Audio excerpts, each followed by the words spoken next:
Ao presenciar uma cena de emergência, é importante manter a calma, pedir ajuda e ligar rapidamente para o SAMU 192 para começar a intervenção o mais rápido possível e aumentar as chances de recuperação do paciente.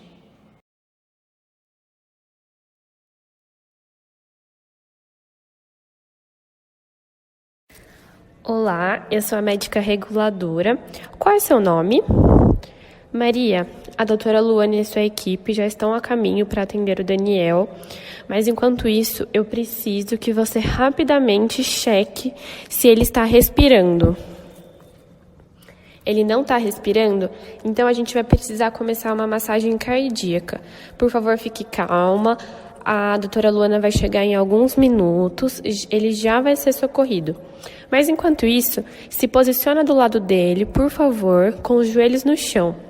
Eu preciso que você estique os seus braços, mantenham eles sempre esticados e firmes. E com as suas mãos entrelaçadas com a região da palma da sua mão, quase no seu punho, eu preciso que você pressione a região entre os mamilos dele. Pressione de forma rápida e forte. Você está conseguindo? Continue assim, então. Faça a massagem enquanto a equipe não chega. Eu vou ficar na ligação com você e qualquer dúvida você pode me perguntar.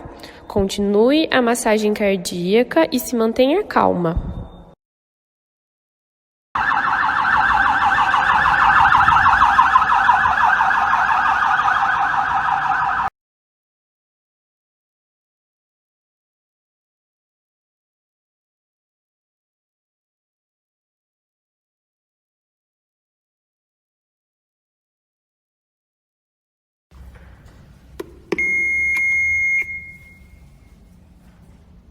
Pressione eletrodos com firmeza no tórax do paciente.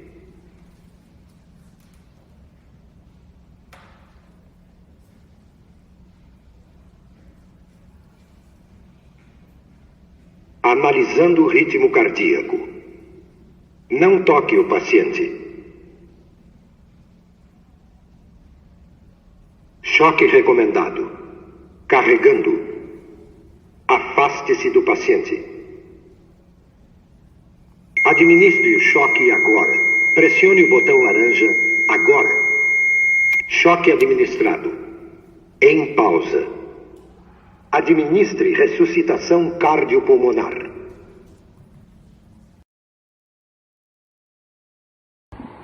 É importante checar a responsividade do paciente, pois caso ele responda, isso indica que ele não corre um sério risco se tratando da via aérea e que sua ventilação não está seriamente comprometida.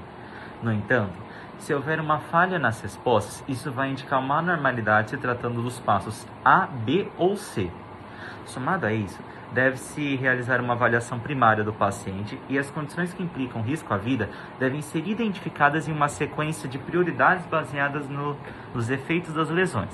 Além disso, uma comunicação efetiva se mostra primordial no salvamento do paciente. Ao chegar em um trauma, é muito importante que o profissional de saúde conheça as medidas a serem tomadas para que ocorra um máximo de sucesso no salvamento. Embora o nosso trabalho seja sobre a avaliação primária, é necessário situarmos os outros passos que passa pelo paciente. Inicia-se pela preparação, depois a própria avaliação primária, a triagem, avaliação secundária, reavaliação e o tratamento definitivo e análise de necessidade de transferência do doente. É por isso que vamos falar sobre a avaliação primária com maior destaque, mas é necessário pontuar as outras situações para ter um conhecimento geral sobre o processo. A preparação é uma etapa de extrema importância, que envolve a preparação do ambiente, do médico e do paciente. O médico, ele precisa ter domínio de todos os protocolos que devem ser seguidos, de todos os equipamentos, de todas as medicações e de tudo o que for necessário para o tratamento desse paciente. O tratamento do paciente entra na análise primária e o tratamento do ambiente envolve o ambiente estar controlado e seguro para que o médico possa atuar.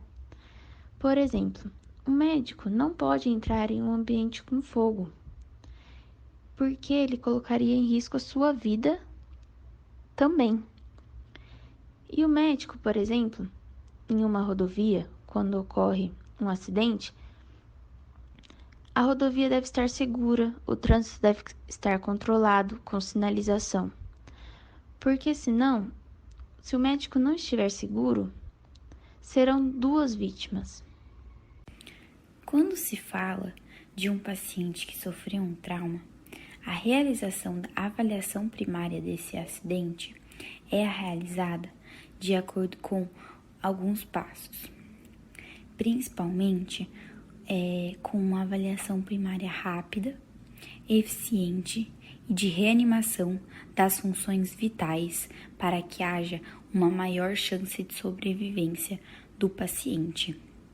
Esse processo constitui o ABCDE dos cuidados do doente traumatizado, sendo ABCDE sigla representativa de forma para que o paciente seja socorrido e seja aumentada a sua chance de vida. A letra A é via aérea com proteção da coluna cervical. B, ventilação e respiração. C, circulação com controle da hemorragia. D, disfunção e estado neurológico. E, exposição, controle do ambiente. Despir completamente o doente, mas prevenindo a hipotermia.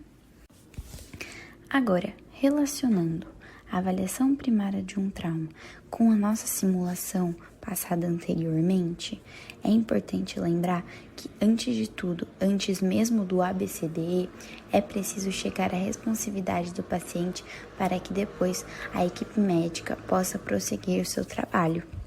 Com relação ao ABCDE, a letra A, via aérea com proteção da coluna cervical, é abordada na simulação, já que o paciente está num local plano e reto para ser atendido, protegendo assim sua coluna cervical, e a via aérea foi checada antes mesmo de ir para o procedimento B. O procedimento B, de ventilação e respiração, também foi checada pela equipe do SAMU quando chegou ao local. Tanto é que foram feitas as massagens e compressões no peito do paciente e também inserido o DEA para que pudesse retomar a respiração do paciente que havia sofrido um trauma respiratório. Já com relação ao C, D e E, no caso da nossa simulação, não foi preciso realizá-lo no local, mas assim que o paciente foi para o hospital, foi checada pela triagem e a avaliação secundária da equipe médica já na fase hospitalar. Dentro do atendimento inicial ao trauma, algumas pessoas são consideradas populações especiais, pois precisam de cuidados especiais. Primeiramente, podemos citar as crianças. As prioridades no atendimento são as mesmas dos adultos, mas existem algumas diferenças anatômicas e fisiológicas que devem ser consideradas, como seu tamanho, a quantidade de sangue e a administração de medicamentos. Além disso, podemos pensar nas grávidas. Elas precisam de um cuidado especial, pois podem responder diferentemente ao trauma, além de necessitar de uma avaliação do feto. Além disso, tem também os idosos. O processo de envelhecimento pode fazer com que a resposta ao trauma seja diminuída. Além disso, deve ser identificado as doenças pré-existentes para um tratamento eficaz. Também devemos pensar nos obesos. A anatomia dessas pessoas pode tornar procedimentos mais complicados, como a intubação. Além de que, geralmente, também possuem doenças cardiovasculares, que precisam ser levadas em consideração para o tratamento do trauma. Por fim, podemos pensar nos atletas. Devido à sua excelente condição, os atletas podem não manifestar precocemente sinais de choque, como taquicardia e taquipneia. Por isso, deve ser feita uma avaliação muito cautelosa nesses casos.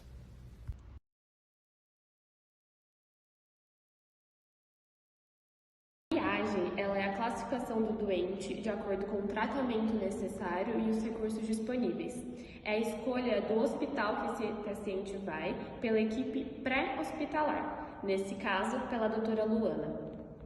Após realizarmos a ressuscitação cardiopulmonar do paciente que sofreu um trauma respiratório, realizamos uma triagem a respeito do acidente para organizar a logística de onde ele seria levado e qual o melhor hospital para atendê-lo.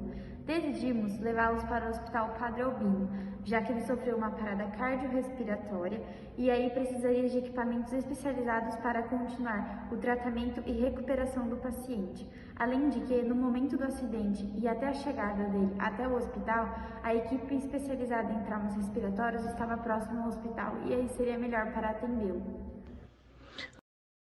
Abordando agora um pouco sobre a avaliação secundária.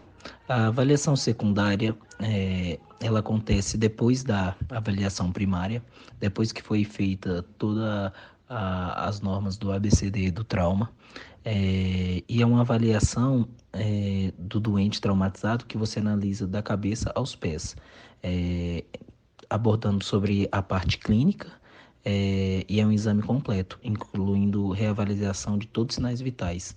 E ainda olha outros sinais que você acaba negligenciando, de certa forma, num primeiro momento. Abordando agora sobre radiografias e procedimentos diagnósticos.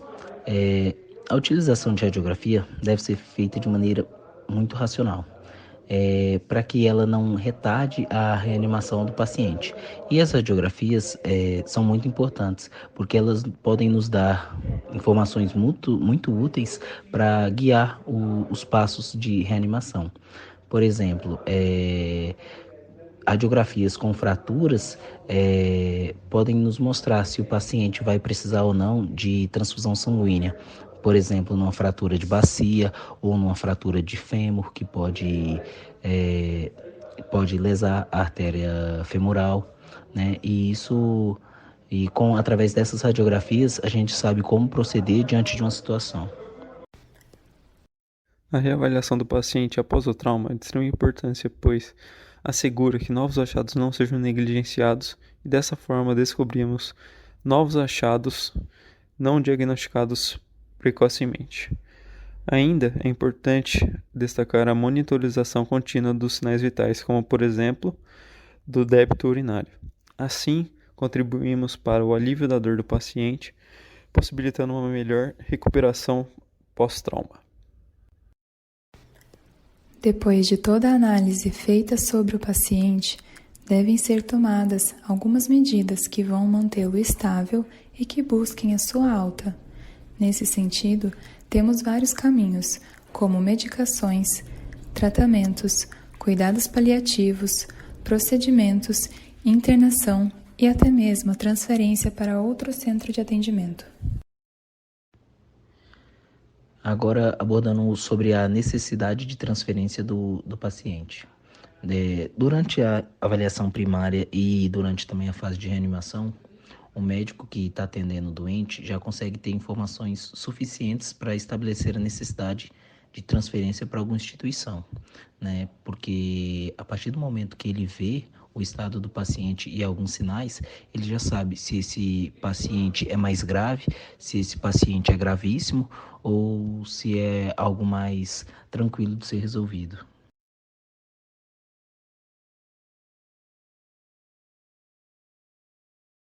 No caso apresentado, nota-se a extrema importância da avaliação inicial para que o paciente apresente menos riscos de evoluir o quadro e tenha mais chance de ter uma boa recuperação.